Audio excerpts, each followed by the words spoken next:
Olá, povo de Deus, sexta-feira da 30ª semana do Tempo Comum, dia 29 de outubro de 2021.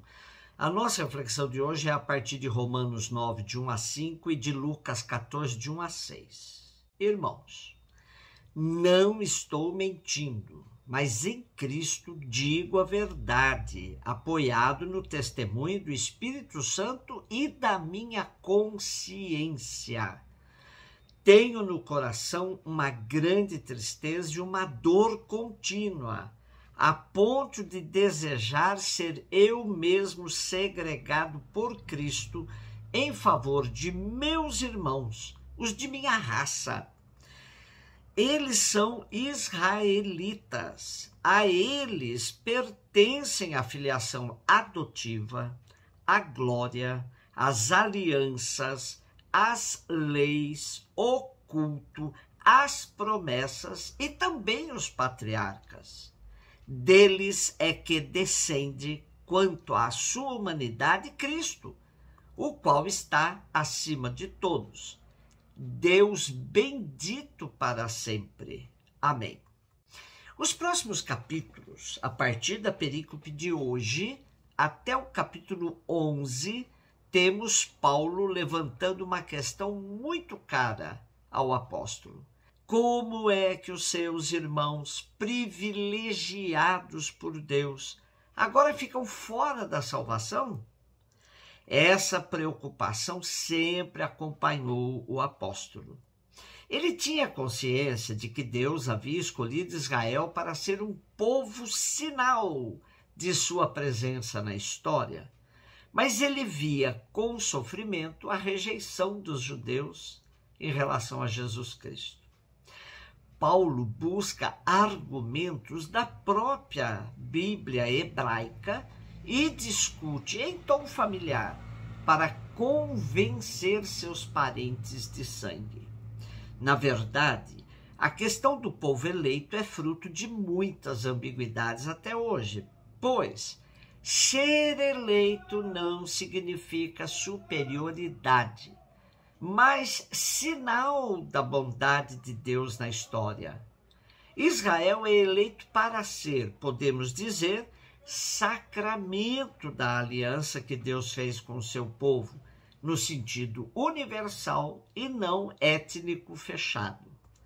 Jesus enfrentou a leitura exclusivista, sobretudo com fariseus, mestres da lei, sumos sacerdotes e anciãos, que eram fechados à salvação de quem estava fora do esquema judaico. Essa perspectiva de Jesus seguia a linha profética, como fez Elias atuando na vida da viúva de Sarepta, ou Eliseu atuando junto ao leproso sírio. Outro texto pedagógico que visa abrir a perspectiva da salvação para além das fronteiras de Israel é o livro de Jonas, em Nínive. Paulo, portanto, não estava fora da linha histórica dos profetas e da missão de Jesus, que apresentavam a possibilidade da salvação a todas as nações. No texto de hoje, após um desabafo pessoal, Paulo elenca as 7 dádivas que Deus concedeu a Israel: filiação adotiva, a glória, as alianças, as leis, o culto, as promessas e também os patriarcas. Porém, acima de tudo, a dádiva máxima, o Cristo. Como vemos, a carta aos Romanos é um texto profundo, meditado, refletido, que visa recapitular a história do povo de Deus, tendo Jesus Cristo como seu ponto alto e definitivo na história da salvação. Lucas 14, de 1 a 6. Aconteceu que num dia de sábado, Jesus foi comer na casa de um dos chefes dos fariseus e eles o observavam.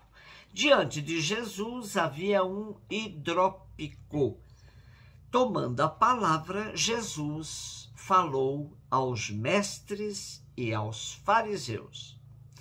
A lei permite curar em dia de sábado ou não? Mas eles ficaram em silêncio.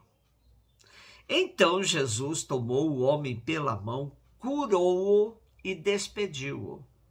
Depois lhes disse: se algum de vós tem um filho ou um boi que caiu num poço, não o tira logo, mesmo em dia de sábado? E eles não foram capazes de responder isso. Estamos mais uma vez diante de uma ação de Jesus que contraria o esquema religioso de sua época, pois o sábado significava uma das colunas mais significativas do sistema da religião judaica. Na verdade, Jesus não quebra a tradição, mas dá um sentido pleno ao sábado. Ele mesmo se apresentará como o Senhor do sábado.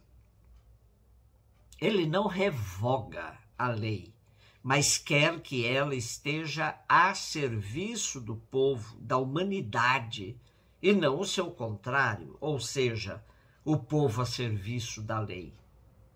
Nesse sentido, a ação de Jesus se dá diante dos líderes para questionar suas posturas, suas convicções.